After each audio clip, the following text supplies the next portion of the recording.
जिथे स्त्रीचा सन्मान तिथे भगवंताचा वास. पण ही बोलण्याची वाच्यता झाली हो, करायला कोणीच तयार नाहीये सध्या. आपण इतका चुकीचा परमार्थ करतोय. 10 दिवस गणपती, बुडवताना बाबूराव. हा परमार्थ आहे, हा स्वार्थ आहे. नवरात्राची उपवास, दसऱ्या दिवशी बोकड, देवी कोपती पण पोत्यात घालून हाणला पाहिजे सांगणारा आणि ऐकणारा. प्रथम लक्षात ठेवा, देव कोपत. हा तुम्ही डोक्यात असा विचार तरी कसा करता? मायबाप लेक म्हणून सांगते की जगाची मालकीन कोपेल. हा जन्मदाती माय कधी कोपत नाही रे. पुंडलिकाने मायबापाच्या कमरेत लात घातली, बाप दारात पडला. शेवटी बापच तो जरा कठोर मनाचा. वाईट वाटलं त्याला. विचारलं बायकोला, का ग 9 महिने गर्भात सांभाळून रक्ताचं दूध करून पाजलं. प्रत्येक मंदिराची पायरी याच्या सुखासाठी जिजवलीस. प्रत्येक सामर्थ्य याच्यासाठी मागितलं. स्वतःच्या सुखाचा त्याग याचं सुख ठेवण्यासाठी केलास. अगं प्रत्येक सामर्थ्य, प्रत्येक समृद्धी याच्या पदरात टाकलीस. स्वतःचं आयुष्य पणाला लावून याला सांभाळलंस. एवढं करून तुझ्या पदरात काय पडलं? कमरेत लात घालून तुला दारात टाकलं. संस्कार वाया गेले असं नाही वाटलं तरी आईनं म्हटलं जाऊ द्या ना, माझंच आहे ते. त्याने लाता माराव्या, धुतकारावं, स्वीकारावं, प्रेमानं वागवावं किंवा झिडकारावं. काहीही परिस्थिती असली तरी प्रत्येक परिस्थितीमध्ये माझ्या मुखातून त्याला आशीर्वादच निघावा. तिला माय म्हणावं. तर आई आहे ना मी, नाही आई नावाने कलंक आहे मी. लेकराविषयी माझ्या मुखातनं शाप निघत असेल तर मी आई. माझी परिस्थिती काही असू द्या, करी लाभावी ना ऐसी कळवळ्याची जाते ती माय. जगदूत कुमारांचं वर्णन आहे ना, तिला माय म्हणायचं. लेकुराचे हित वाहे माऊलीचे चित्त, ती माय आहे ना. मग साधं उत्तर द्या ना मला मायबाप. जर जन्मदाती माय कधी अवकृपा करत नाही तर जगत जननी कशी अवकृपा करेल? महिषासुराचं मर्दन करताना त्रिशूलाचा मारा करावा. त्रिशूल लागायच्या आधी महिषासुराच्या मुखात नाही असा उच्चार निघावा. आई भावनेंना विचारावं, अरे आई म्हणलंच लेकरा, राक्षस जरी असला तरी आई म्हटल्यानंतर राक्षसही लेकरू मानते माय. अरे माय म्हटलास मला, तुझं मरण तर माघारी घेऊ शकत नाही. आधर्माने वागलास, मरण आटलंय तुला. पण याच्या पलीकडे काय मागायचं असेल तर माग, तुझ्या पदरात दान टाकते. महिषासुरानं सांगावं, आई म्हटलोय तुला, द्यायचं असेल तर एवढंच दान पदरात दे. जोपर्यंत माझं नाव आहे तोपर्यंत तुझं नाव माझ्या नावाच्या नंतर घ्यावं एवढं सामर्थ्य मला दे. माझं नाव घेताना तुझं नाव तिथे लागावं. म्हणून आजही काय म्हटलं जातं? महिषासुर मर्दिनी सुरवर ईश्वर वरदे तारक संजीवनी. त्रिभुवनी भुवनी पाता तुझ ऐसे नाही. चारी श्रमले परंतु न बोलवे काही. साही विवाद पडता पडलो प्रवाही. ती तू भक्ता लागी पावसी लवलाही. शब्दांचा विचार करा ना. लवलाही, जी पटकन पावते ती माय आहे. जी लवकर कृपा करते, कोपत नाही, ती माय आहे. कसा चुकीचा परमार्थ करताय हा? नेने फुंको कान नाही एकांतीचे ज्ञान, हे जगद्गुरु तुकोबारांचं स्पष्ट वक्तव्य आहे. योग्य तो परमार्थ करा. ज्याला माणूस नाही कळला त्याला देव समजून घ्यायची पात्रता मिळणं अशक्य आहे. जयाचे आहिक धड नाही, तयासी परित्र पुससी काही. माऊलींचं स्पष्ट ज्ञानेश्वरीमध्ये वर्णन आहे. अहिक म्हणजे जगणं. ज्याला जगता आलं नाही, तुम्ही त्याला पाप पुण्याचा काय हिशोब सांगताय? ज्याला रस्त्यावरच्या स्त्रीकडे चांगल्या नजरेनं बघता आलं, तुम्ही त्याला देवीचं महात्म्य कसं काय सांगताय? कसं सांगताय? पण कोण आहे रे आपण? बाईचा सन्मान करायचं रक्तातही की रे आपल्या. शाहिस्तखानाच्या लाल माला चालल्या. शाहिस्तखानाच्या बहिणीची पोरगी भीतीने कुठतरी लपली. शाहिस्तखानाची बायको पळत पळत आली. जळपणा मुझे लगता है शिवा के मावलों ने बदले की आग में लड़की उठा ली. शाहिस्तखान शत्रु है पण बायकोला सांगतो, बेगम जबान को लगाम दे, शिवा के मावले है वो, ऐसी उनकी औलाद नहीं कि बेटी की तरह बंदी नजर डाले. औरत जात को देवी समझने वाले हिंदू है वो, औरत जात को माँ की नजर से देखते हैं. कौतुक बायकोला वाटलं. क्या लगता है आपको जळपणा? तुमने उनकी बहु बेटियां उठाई, यहाँ तक उनकी इज्जत तक लूट ली. तुमने नहीं सोचा वो औरत है. फिर वो शिवा क्यों सोचेगा कि वो औरत है? बदला नहीं लेगा? बेशक लेगा. आज उंगलियों पर जान चली गई, कल गर्दन से जाऊंगा. लेकिन विश्वास के साथ कहता हूं बेगम, वो अपना शत्रुत्व हमारे तरफ डालेंगे. वो हमें मारेंगे, जिंदा नहीं छोड़ेंगे. सल्तनत, नाम, रुतबा, शोहरत, इज्जत सब कुछ लूट लेंगे. कुछ नहीं छोड़ेंगे, जिंदगी तक नहीं बख्शेंगे. लेकिन जबान देता हूं, बेटी किसी भी धर्म जात की हो, औरत किसी भी मुल्क की हो, कितनी भी सुंदर क्यों ना हो, वो हर औरत जात को मां समझते हैं. ऐसे है वो, ऐसी परवरिश है उनकी, वो हमारी बेटी नहीं उठाएंगे. शत्रूलाही विश्वास वाटावा असं चारित्र्य ज्या राजाचं, त्याचे वारसदार आहेत आपण. आपल्या नजरेत तीच प्रखरता, तेच सामर्थ्य, तेच पावित्र्य आणि तीच ताकद हवी तर हिंदू आहेत आपण. देवीचं मंदिर बांधावं, देवीचा जागर करावा, देवीच्या मंदिराला कीर्तन ठेवावी, कीर्तनकाराला स्त्री बोलवावी, तिचा आदर करावा. बाकीच्यांचं काय? घरातल्या बायकोचं काय? घरातल्या बहिणीचं काय? घरातल्या आईचं काय? घरातल्या सामर्थ्यवंत स्त्रीचं काय? काय केलं तिने? आयुष्य सांभाळलं ना दादा तुमचं.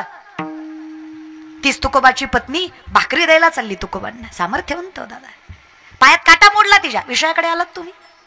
लक्षात आहे तुमच्या? कीर्तन ऐकताय ना आपण? लक्ष देऊन ऐक. भाकरी द्यायला चालली, पायात काटा मोडला तिच्या. शेतकरी आहात आपण, शेतकऱ्याच्या पायात काटा मोडला. काय नवल हो दादा? काय नवल? मोडतोच की. शेतकऱ्याच्या पायात काटा मोडला. शेतकरी काटा बघायला पाण्यानं पाय स्वच्छ करतो? घाई असेल तर मग काटा कसा बघतो?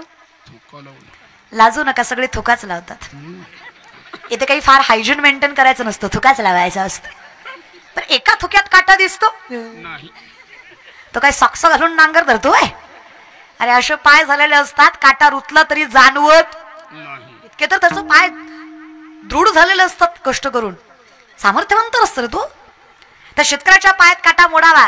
काय नवल?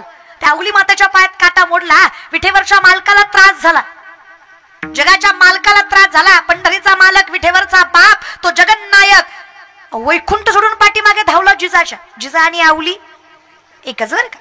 थांबा म्हणे जिजा, काटा रुतला तुम्हाला. विठ्ठला कळतंय किंवा आम्हाला, पण कसं सांगू तुम्हाला, माझ्या पायातल्या काट्यापेक्षा माझ्या नवऱ्याच्या पोटाची भूक जास्त बोचते मला. आधी ती भागवते मग येते दर्शनाला. कौतुक विठेवरच्या मालकाला सुद्धा वाटलं. अरे माझं दर्शन मिळावं म्हणून ऋषी मुनी तपस्वी झाडाला उलट टांगून तपश्चर्या करतात. जिवंतपणी ज्यांचं हाडमांस प्राणी पक्षी खातात. अरे एवढं तपश्चर्या करूनही त्यांना देव मिळत नाही. त्यांच्याकडे मी जात नाही, हिच्यासाठी धावत आलो तरी हिला किंमत. ही माझ्यापेक्षा कोणाला जास्त मानतीये? नवऱ्याला. संसारिक आहे ना ती. तिचा परमार्थ म्हणजे संसारच. तिचं आयुष्य म्हणजे लेकरच. तिचा आधार म्हणजे नवराच. तिला विठ्ठलापेक्षा नवऱ्याची जास्त काळजी वाटली. विठ्ठलाला जाग्यावर थांबवून ही सामर्थ्यवंत पतिव्रता तुकोबांना भाकरी द्यायला गेली. तुकोबांना भाकरी द्यावं, पाठीशी यावं. विठ्ठल जाग्यावर उभा आहे, तिला सुद्धा नवल वाटावं. विठेवरच्या मालकानं माझी वाट बघितली. विठेवरच्या मालकानं सांगावं, तुका म्हणे पतिव्रता तिची देवावरी सत्ता. जिचा नवऱ्यावर आणि संसारावर एवढा जीव आहे, अशी स्त्री भेटायला माझंही भाग्यच आहे. आता तरी बघू द्या काटा.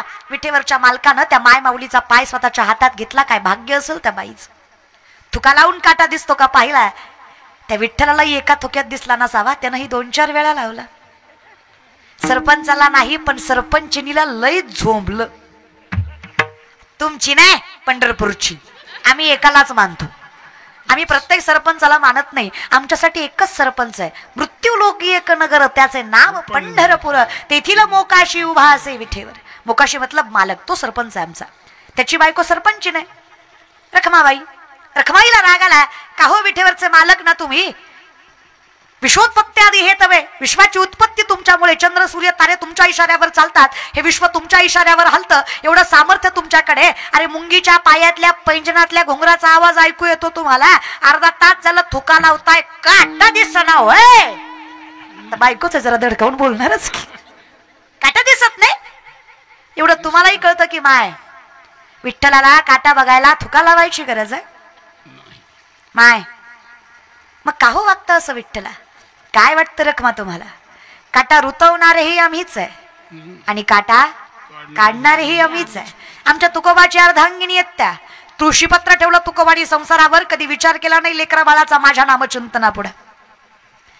नवऱ्याची साथ नसताना, नवऱ्यानं काही दिलं नसताना, स्वतःच्या घरची जहागीरदारी असताना, नवऱ्याच्या घरी मिठासोबत भाकरी खाणारी माय आहे ती. अगं तिच्या पायाची धूळ माझ्या मुखाला लागावी म्हणून एवढा अट्टहास केला नाही तर काय गरज आहे सांग बरं मला? कितीतरी विचार करा, काय ताकद असते बाईच्या संसारात सुद्धा. जिजाऊचा काटा विठ्ठलानं काढला. जिजाऊचा काटा विठ्ठलानं काढला. शिरशीकर, तुमचा आमचा काटा लोकांनीच काढला. आपलं गारणं काही देवापर्यंत गेलंच नाही हो. आपल्या लोक भावकी पुरेशी आहे. तुम्ही एवढा जरी सुंदर कीर्तन सह ठेवला, अख्खं गाव चांगलं म्हणत नसतं. 2-4 तरी खौट बोलणारच. ती म्हणणार हा त्याचं काय असतंय, गावचं खायचं गावालाच द्यायचं काय, किशातलं देते दिवाय. लोक आहेत रे ती. कोणी म्हणलं ना काय सांगा बरे, शुलेलाताई पाटलाचं कीर्तन ठेवलं म्हणे देवीच्या यात्रेनिमित्त. देवीच्या मंदिराच्या वर्धापन दिनानिमित्त शुल्लाताई पाटलाचं कीर्तन ठेवलं म्हणे शिरशीकरांनी. ते म्हणणार हा त्यांनी ठेवलंय पण ती येईल का, म्हणजे येऊस तर पोटात गोळा, काय गरज आहे का, मरल ना तो. आली नाही आली बोलायचं तर थांब ना, काय भेटणार आहे. अवघड आहे दादा लोकांचं. अनंत वाचाळ वरळती वरळ त्या कैसेनी गोपाळ पावे हरी माऊली म्हणतात ते काही खोटं नाही. समाज आहे तो. लोक अशी आहेत, गोरी बायको केली तरी म्हणणार बापरे याला बरी दिली, काळी बायको केली तरी म्हणणार आई ग याने बरी केली. अरे मग काय ब्रह्मचर्य ठेवू का त्याला, अरे बायको तो करू दे, परमार्थाचं मरू दे. समाज आहे. लोकांचा बघण्याचा दृष्टिकोन इतका वेगळा, इतका पॉइंट ऑफ व्ह्यू खतरनाक आहे. मला समाजाचं नवल वाटतं बुद्धिमत्तेचं. जी पोरगी वरातीत नाचते ती सुशिक्षित आहे, पण जी कीर्तनात नाचते ती नालायक आहे. शब्दांना माफ करा माझ्या. ज्या बाईने अखंडितपणे संस्कार संस्कृती मर्यादा सांभाळून संसार केला ती बाई लोअर क्लास आहे. जी बाई 2 वर्ग जास्त शिकली पण जिला मोठ्यांचा कधी आदर करता आला नाही, जी सामर्थ्याने कधी मोठ्यांना सन्मान देऊ शकली नाही, ती चपल्या घालून चपात्या लाटते, ती मात्र हाय क्लास आहे. सोसायटी समाजाने खतरनाक मेंटेन केली. ही जी म्हण आहे ना, डोंट जज बुक बाय कवर, ही कलियुगात लागू होत नाही. इट्स ॲब्सोल्युटली बुक जज बाय कवर. इथे तुमच्या प्रेझेंटेशनवरच तुमचा क्रायटेरिया ठरवला जातो. तुम्ही श्रीमंत असाल तर तुम्हाला किंमत आहे, तुमच्या ज्ञानाला तीळ मात्र किंमत नाही.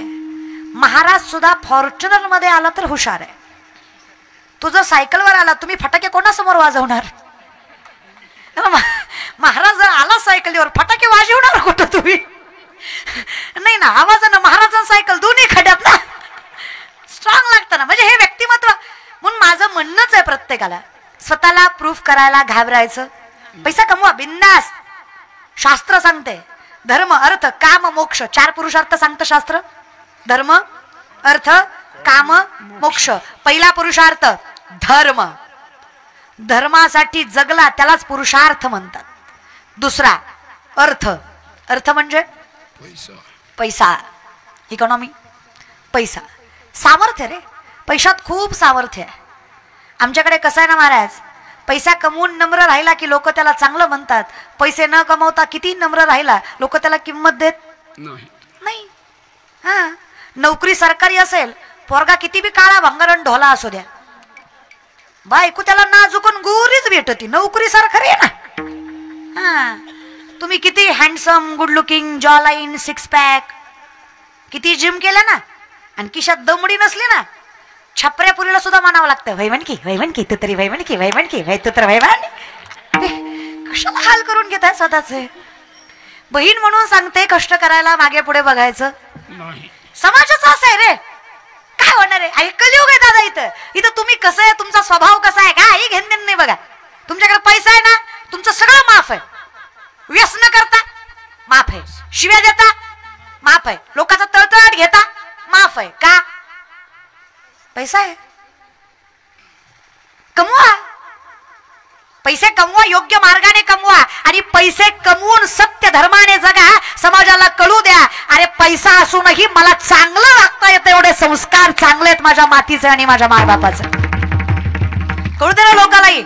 सगळेच पैसेवाले वाईट नाही. कमवा, स्वतःचे व्यवसाय धंदे टाकायला मागे पुढे बघायचं नाही, कमवायचंच. गरज आहे बाबा समाजात, लय अवघड आहे लोकांचं. विनंती आहे या विषयाकडे चला ताकद आहे. आणि हे मॅनेजमेंट शिकायचं ना, व्यापार शिकाय, कशाला बाहेर जाताय. तुमच्या आईसारखं मॅनेजमेंट कोणाला जमत नाही. हे जे MA वगैरे करतो ना आपण, काही फायदा नाही याचा. मॅनेजमेंट शिकायचं ना, स्वतःच्या आईकडे कधी नजर रोखून बघा. अरे आजही माझी माय साबण